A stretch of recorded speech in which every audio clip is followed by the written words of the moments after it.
Hey, good morning. Frankie's here. Hi, Frankie. Hi, honey.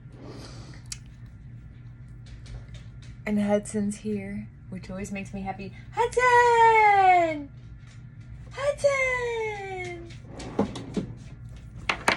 Hudson, come on. Hudson, come here. You want to say hi? Oh, you want to say hi? Come here, baby. Aww. Hi. Hi. Hi, baby. You're good boys. These are my babies. These are my babies. They love each other. Don't you? You're brothers. Yes, you are. Oh, well. Well, I'm not doing video because too much commotion. I mean, I'm not doing a live because too much commotion going on, so I'll have to shut it off at any second. I'm trying to get some makeup on. I have errands to run, which I have an outing planned. For those of you who may be worried about my sanity after the last video or two, oh, I gotta take my allergy pills. My allergies have been kind of going nuts the last couple days. The weather has shifted to hot and humid again. At the level that it just takes my breath away. And it's normal for this area, that's for sure. Kind of like rain is normal for the Portland area. This humidity is normal for here in this heat. That's why it's been tobacco company or tobacco property for a long time. It's like the Northwest has been the banana belt. Even though I don't think they grow bananas, but here they do grow. They did grow a lot of crops that take the heat. So the repairs on the bathroom are moving slow. Working through insurance companies. There's no way for me to rush them, because if I do try to rush them, what happens is, I wish I hadn't got these t-shirts so big. I thought they'd be comfortable for working in the yard, but they're not.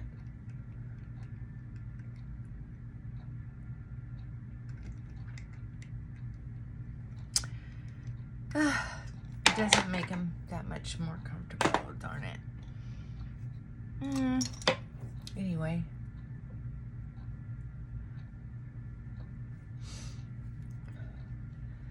How are you doing today? You doing all right? Well, here's what I'm going to tell you. Some days we don't feel like we're going to be all right. But we have to decide how we're going to approach that information. I don't think I'm going to be all right today. What do you think could possibly help? And use the math brain. Getting out and meeting someone else. Like after my last video, I wasn't going to post it. But I posted it because it's kind of revealing.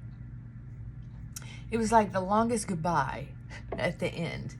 And when I was in the middle of it, just the end section, it's where I realized I need to get out of the house. I need to go have human contact. I don't get a lot of that. I mean, I work with people every day, but they're not my people. They're my clients, and there's a big difference. When I share something personal with them, it's to help them along their journey. It's to help them feel comfortable in sharing. It's not to make myself feel better.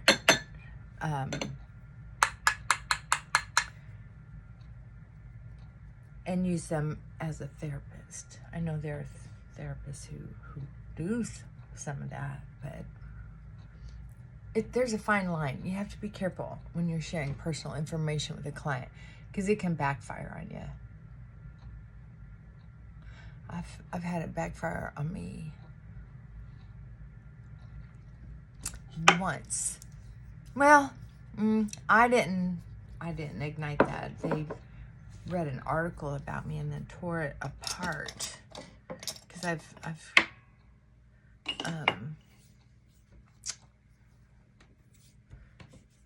had a few articles written. I can't find a few of them because they're so old, but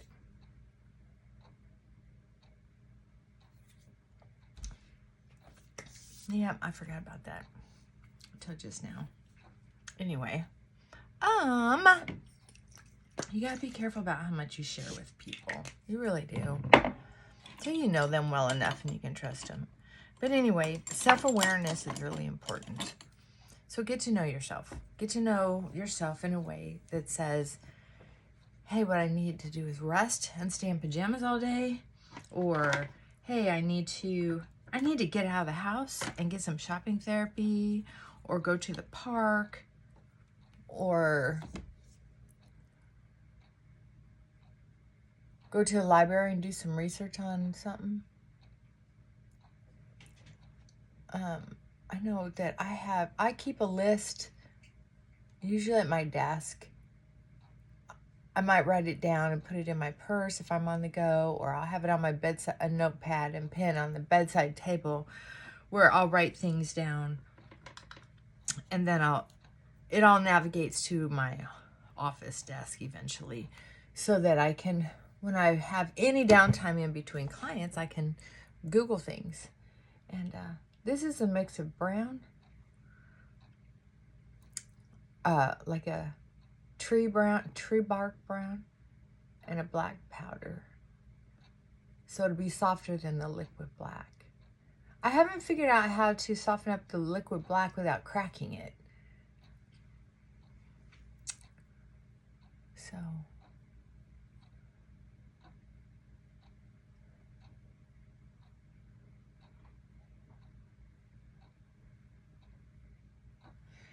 there's that. The bottom line is that we need to figure out how to care for ourselves in a way that meets our needs. We can't go through this life and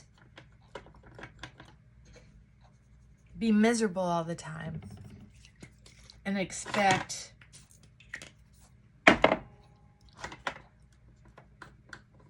to find that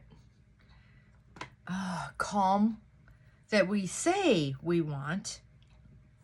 If we say we want it, at some point we have to be able to show up, right?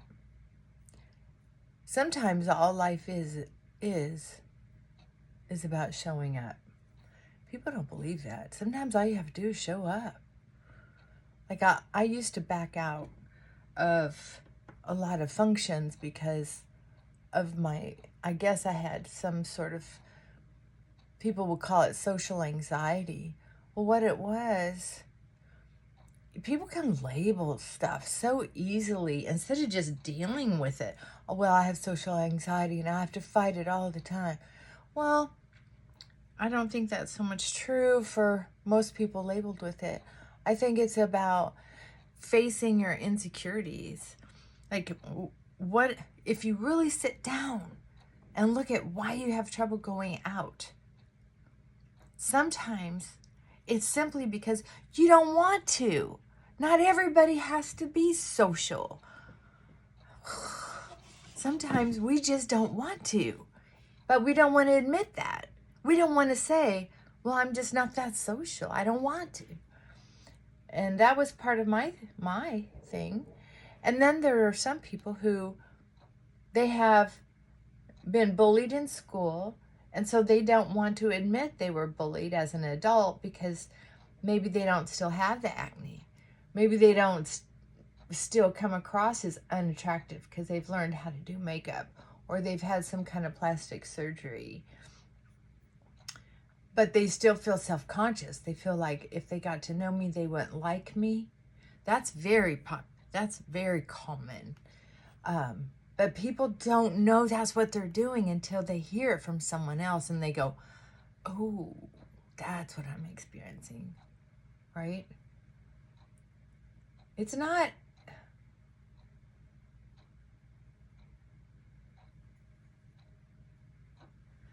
And people aren't neurodivergent just because they don't want to be social. You can put people on a scale if you want, that's fine. But also realize we're all on a scale of some kind. I'm not saying there aren't neurodivergent people, but when someone is obviously not an outlier, why bother labeling someone neurodivergent unless you're looking for sympathy? Some of us are just quirky. I've had people label me with stuff when they were mad at me. But that hasn't happened very often. Not in adulthood anyway.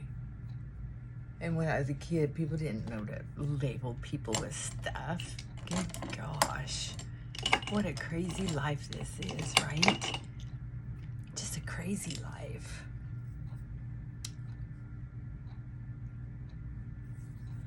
Okay. Oh my goodness. There we go.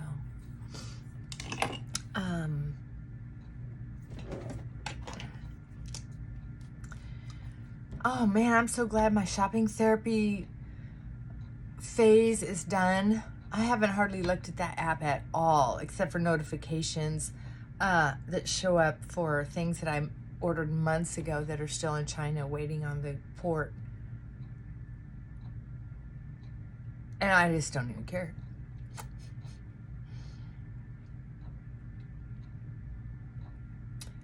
Because I've ordered so much stuff, I don't need 6 of everything. That's what I decided. I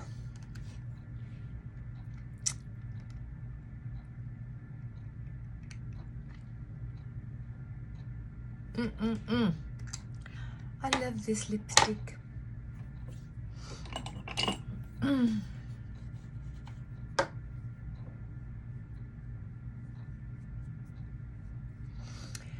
So whatever you're doing today, I sure hope you're gonna go have some fun. Mascara. If I put some mascara on, I'm out of here. I do a little something with my hair, I guess.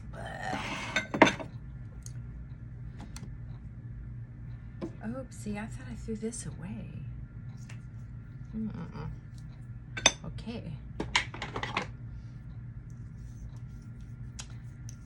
I forgot to leave the lid off of this yesterday. Let's see if it's thickening up at all. I know when I was young, having real thick, heavy lashes wasn't a thing. So we used to put water in our mascara when it would get thick, and it would extend the life of the mascara a long time. Hardly anybody got eye infections back then.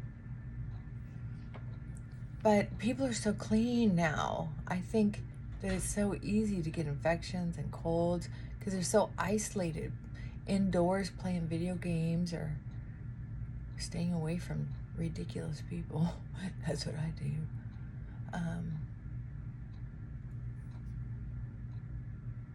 I actually forgot the name of one of my most interesting cats, most interesting personality. It was like a little monkey. It would just wrap up around your neck. Always wanted to be with you. Big, heavy cat too. It was kind of funny. It was kind of irritating because if you didn't give in and pick him up, he would just grab your leg and try to crawl up it. So it could be irritating when you wanted to get things done. But if you're just laying around, it was so cute. I mean, I couldn't put on makeup without him trying to wrap around my neck. It was... If I had a cat like that now, it'd be great. But back then, I was busy working all the time. So it made me feel like a bad cat mommy. On top of it, anytime I'd leave him, he didn't destroy anything. I don't remember him ever destroying anything. even in his angst of being left behind. Anyway, I was talking to a cashier when I was out shopping last time to get some storage stuff, and I forgot Abby's name. Oh, I felt terrible. Yeah, she passed away a long time ago, but I still should have remembered her name. So, I don't know. I'm not going to be too hard on myself, because if at 62, if I'm going to have to put my hair in another ponytail, because this is just going to be too hot. Anyway, if I do have some kind of Alzheimer's starting at 62, I'm just going to try to do my best at warming up to it. And look at that. I have some long eyelashes, and I have a little mascara spot way up there. Gotta get this mascara to dry. Oh yeah, I'm gonna leave the lid off of it. All right, so I'm just gonna check in to let you know I'm thinking of you. I care. Love you. Why not? And we'll look very forward to hearing from you, or just say hi. I love knowing you're alive. You know who I miss is Anne from Ireland? No, London. Because Plum Plum's from across the pond. And then there's Anne. Anne used to come in on my lives sometimes. I miss Anne. I hope she's okay out there. And I guess that's all I got. I'm going to go run some errands and get some work done around this house. They still haven't been able to touch my office with that because of that water damage, but I'm gonna go in there and get a few things done. I have to get to my computer, and I have to get measurements for some organizing things to see if what I bought worked or if I can take it back to the store. I got a list.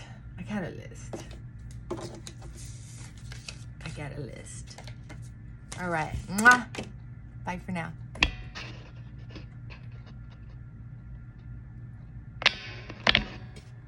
I'm not sure if this is... How do you make it stop? Aaron, thanks for that idea. How do you make it stop?